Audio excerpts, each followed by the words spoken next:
welcome back to the second part of this TARDIS console room set video. So in this part we're going to have a look at the diorama pieces that I've created for it. So as you can see in the video now, I've got the lights on the column. In person they don't look as bright, they look perfect, but on video and photos they do have the tendency to blow out a bit. So yeah, with the lights, because I didn't get a chance to speak about that in the first video, I used some in scale, like doll's house tube lights. They're very fragile things. They tend to snap quite easily when you're trying to wire them up. But I used those. They were yellowish colour.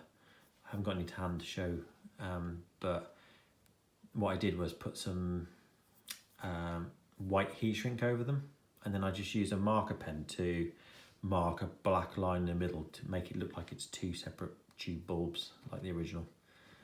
I think it sort of worked out okay. I think it looks okay. I'm pleased with it. And the column, you can move it up and down with your finger from underneath, but it's not motorized, unfortunately. That's something I want to look into in future, is to come up with some method to motorize the columns, which would be pretty cool. I think it would have to be the mechanism would have to be housed, to be like a battery pack or something outside, which could be hidden by the console, and then a switch somewhere on the console that you can flick and it'll go up and down. That's the dream anyway. But that'll take a bit more time and thought to come up with that.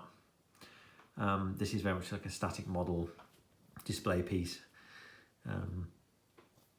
But you can display the column up if you put something underneath. There's a hole in the bottom of the plinth, and you can put something in there to prop up the column to make it look like it's in flight. So yeah, onto the walls anyway.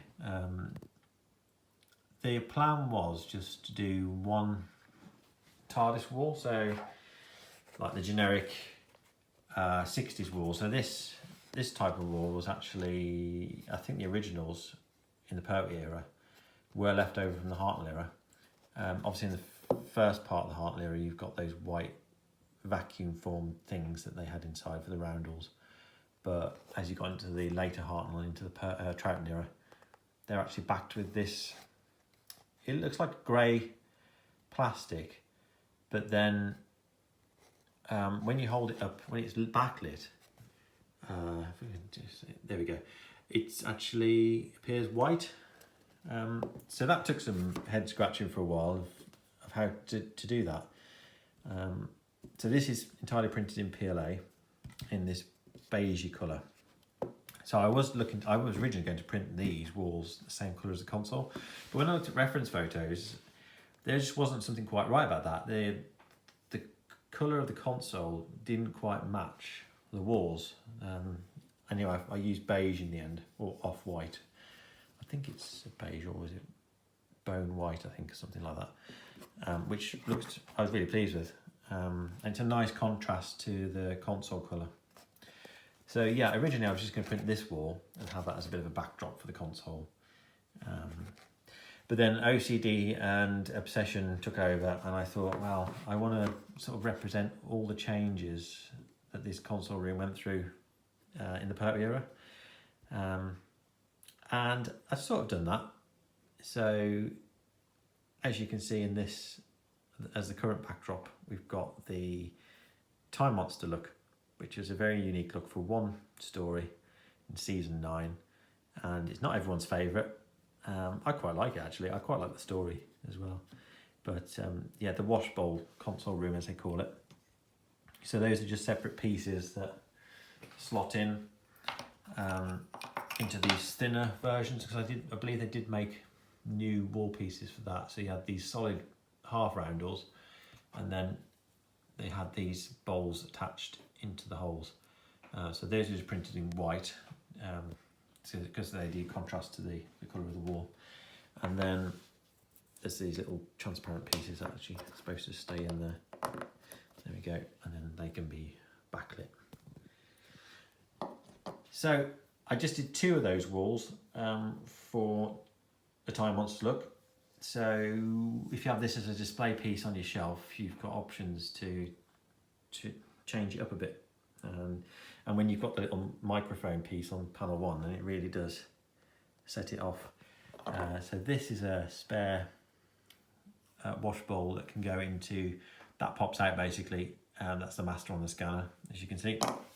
And then there is another one that can go in there, another option to put the doctor on the scanner, because actually, if I put my camera down, I'm so amateur at YouTube, I'm sorry, I'm gonna have to put my camera down and show the column that can be removed. One moment. Gosh, this is so amateur. I'll pause the video. Okay, I'm back in the room. So yeah, you can have, I've made this piece, which is the Masters time rotor, because they used the same console room basically in the Time Monster, but they just changed a few things, including the column, which is this weird fondue looking thing, fondue fountain, I think. But yeah, you can see that this is the column and time rotor. The batteries are housed in this, oh, there goes the lid, in there. So it's just fairy lights that I stripped down and then wired up the new tube lights. So you can take that apart, that comes in half, and then you can get to the batteries. On to the next piece. For the next piece, we're going to add in an extra floor panel to make this thing a bit bigger. So in season 10, again, it had a few changes. I think the original walls were brought back in, but they did add an extension wall of like that, at a slight angle, and this is how it started to appear in 3 Doctors. And then obviously I don't think this diorama for season 10 would be quite complete without the scanner wall, which does harken back to season 1. Again, it's the same sort of, what I did actually, I didn't explain what I did for the roundels and the backing. Yeah, it's a bit of a head scratcher how to do the roundels, because when it's not backlit, they appear grey, like a dark grey, but when it's backlit, let me show you off that, they look white. So what I did for that was polarizer filter for cameras, then backed the polarizer filter with, or stuck the polarizer filter on top of white plastic card, and that seemed to do the trick. And I did the same for the scanner wall. Actually, that's not quite lined up. And then we put the extra bit of flooring down, because in the Pertwee era, I think in the Troughton era as well, the floor looked grey, but then you had this sort of white hexagonal top flooring piece that the console sat on. And there we go. And then we have the season 10 look. So this isn't supposed to be like a full console room piece, like a play set. It's designed for someone's shelf that, you know, you can just sit this, it's not massive to take up too much room, but you know, it can fit on the shelf. And eventually I probably will, I've actually already designed the doorway for everything up from the first Doctor's era to the 3rd. I think I've done the 4th Doctor's doorway as well. So I will have a go at printing those at some point. And the other thing I did detail on this piece is the scanner. So the scanner is printed in PLA with this resin TV screen, old school tube TV. And then I made these little plastic blocks, or 3D printed blocks with some stickers on them. And then you can just pop those in the back. And then you've got a different image, options for different images. So I did one for the oxygen supply thing in Planet of the Daleks. And for scale, actually, because so far I haven't put any figures in this video. So yeah, it is 1/13 scale, and it's designed to go with the Character Options Doctor Who figures. As with everything I make, really, model-wise, it's all for the Character Options figures because they are awesome, and it's just a shame we never got any classic console rooms made by Character Options, but that's where the fun comes in, and we can make these things ourselves. So yeah, that's the season 10 look, and there is an extra piece actually, which is the oxygen tank from Planet of the Daleks. So this is actually lifts up with them, and it's magnetised at the back to hold it up, and it's got three little oxygen tanks. Just a little bit of a gimmick I decided to throw in there just to add a bit of extra detail. And there we go, season 10. For the final part of this video, just want to show you some other pieces that I started working on, which I do intend to put some stands on the back so that you can stand up freely, because they are quite slim. I think this one does have magnets. Yeah, it does. That is so. This one is the wall from Planet of the Death to the Daleks. So I think it was a leftover Time Monster wall. So it was a thinner wall, backed with the same grey transparent stuff.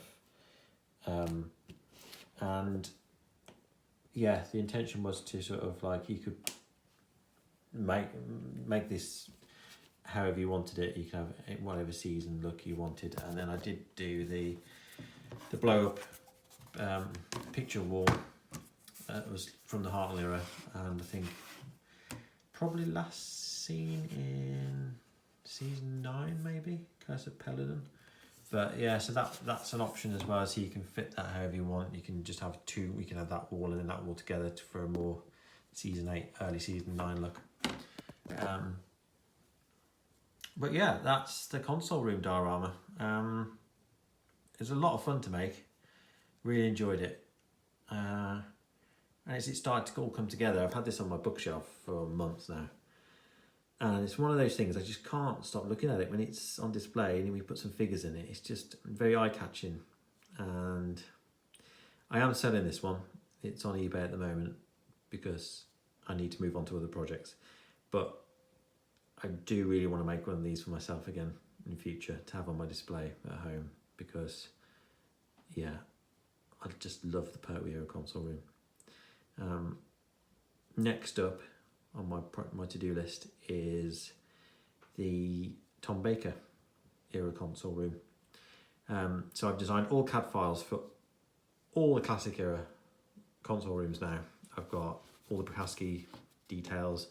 I intended to do a Troughton console room diorama as well, but the Tom Baker is next on my list because it's another one of my favourites, and it's going to be based on season 16, because it's sort of slap bang in the middle of Tom Baker's era. And basically this console is modular, so the designs are rather, the CAD designs. The base is exactly the same. It's because it was the same console in the Tom Baker era right up until season 20. So it was all the Sharp console, called the Sharp Altered from season 13 onwards. So I intend to sort of try and make every variation I can really, because they're a lot of fun to put together and they look great with the figures. So the Baker one has a different trim, so the trim has got 3 little bolts in it. Then these aren't on the Baker one from season 15 onwards. So it's all made in a modular way so that you can make every variation from season 8 to 13. Season 8 to 20. So yeah, that's project that's coming up next. Thank you for watching. I hope you enjoyed the video. If you've got any questions about the console, please add some comments. Yeah, thank you.